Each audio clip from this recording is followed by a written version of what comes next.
कल अलकनंदा नदी में अचानक पानी बढ़ने से रेस्क्यू ऑपरेशन में थोड़ी रुकावट आई थी, लेकिन रात से रेस्क्यू ऑपरेशन अब तक जारी है।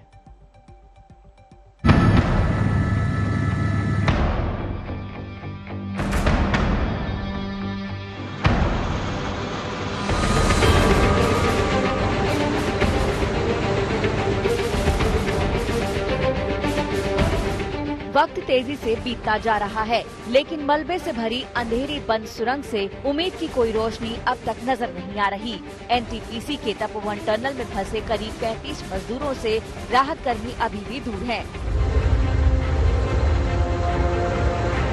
मलबा सूखने से बुधवार शाम से टनल की सफाई के काम में तेजी आई थी, लेकिन गुरुवार दोपहर अचानक अफरा तफरी मच गई, क्योंकि टनल के किनारे किनारे बह रही अलकनंदा नदी का जलस्तर बढ़ना शुरू हो गया। आपको दिखाना चाहूंगा कि पीछे से इस वक्त टनल में यहाँ पर अफरा तफरी का माहौल है, क्योंकि टनल से पानी निकलना शुरू हुआ है। यहाँ पर अनाउंस किया जा रहा है कि टनल से पानी निकलना शुरू हो गया और सभी जो कर्मचारी हैं वापस उनको बुलाया जा रहा है, लोगों को पीछे किया जा रहा है। तस्वीरों में देखिए किस तरह से जो कर्मचारी हैं वो पीछे की तरफ भाग रहे हैं, टनल से बाहर निकल रहे हैं, जिस वक्त अंदर काम कर रही है। बहरहाल चंद घंटों में अलकनंदा नदी का प्रवाह शांत पड़ गया और राहत कर्मी फिर से अपने काम में लग गए।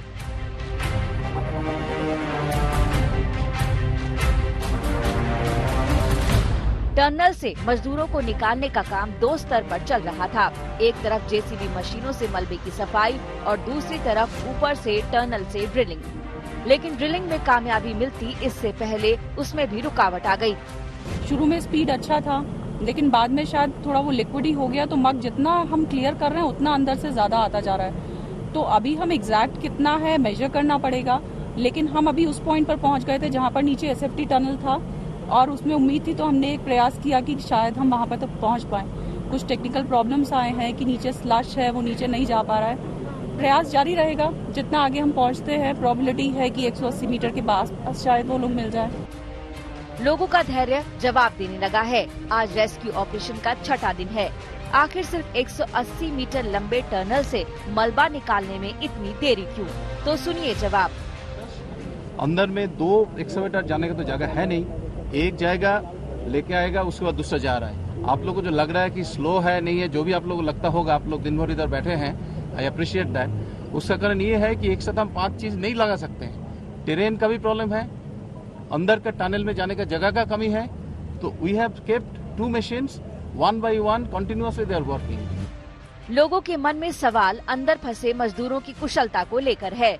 लोग ये भी जानना चाहते हैं कि जिस तरीके से रेस्क्यू ऑपरेशन चल रहा है, क्या उसके अलावा कोई और तरीका नहीं हो सकता? प्रशासन को इन तमाम तीखे सवालों से जूझना पड़ रहा है। देखिए, इसमें अभी अंदर क्या स्थिति है न तो हम जानते हैं, प्रशासन जानता है, ना जो हमारे फोर्सेज आई यहाँ पर उनके जो रेस्क्यूअर्स है वो जानते हैं, ना एनटीपीसी वाले भी जानते हैं। जो कार्रवाई हो रही है ये प्रोबेबिलिटीज के बेसिस पे हो रही है। अल्टीमेटली अगर मेरे पास रिसोर्सेज है और मेरे पास बहुत लिमिटेड स्कोप है जाने का और वो जो करने का, तो मैं प्रयास वही करूंगा जहाँ पर सबसे ज्यादा प्रोबेबिलिटी है मुझे अलाइव लोगों के मिलने का और ज्यादा लोगों के मिलने का। इस बीच कल 2 अन्य लापता लोगों के शव अलकनंदा नदी के किनारे से बरामद किए गए। इस तरह से अब तक 36 लोगों के शव बरामद किए जा चुके हैं, लेकिन अभी भी 168 लोगों का कोई अता पता नहीं है, जिनमें से करीब 35 लोग तपोवन टनल में फंसे हैं। स्थानीय लोगों की इस आशंका के बाद कि फ्लश फ्लड में बहे लोगों के शव श्रीनगर डैम में चले गए हैं, वहां भी सर्च ऑपरेशन का काम तेजी से चल रहा है।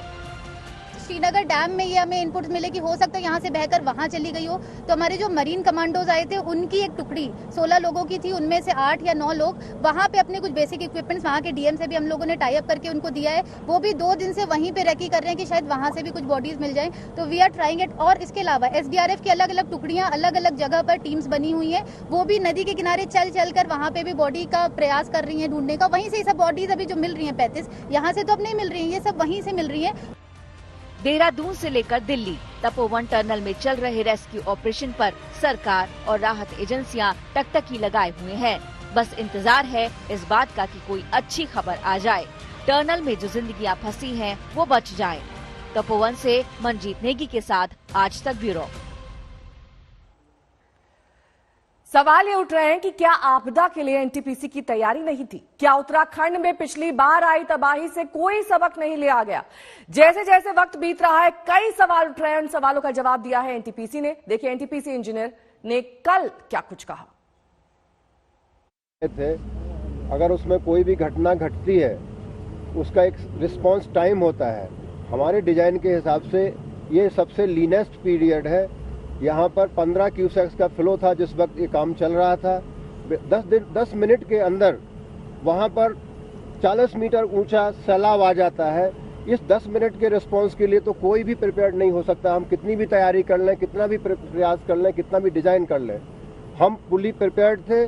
आध घंटे के अंदर अंदर हम टनल से बाहर आ सकते हैं। अगर कोई भी घटना घटती है, हमारा जो रेस्क्यू रिस्पांस सिस्टम है उनका मॉक ड्रिल करते हैं यहाँ पर, और मिनिमम आध घंटा तो चाहिए हमको किसी भी जगह से भागने।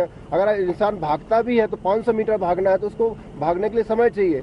इस टेरेन में हम कहीं भी छेद करके उसको एक्सेस करने का जगह नहीं दे सकते।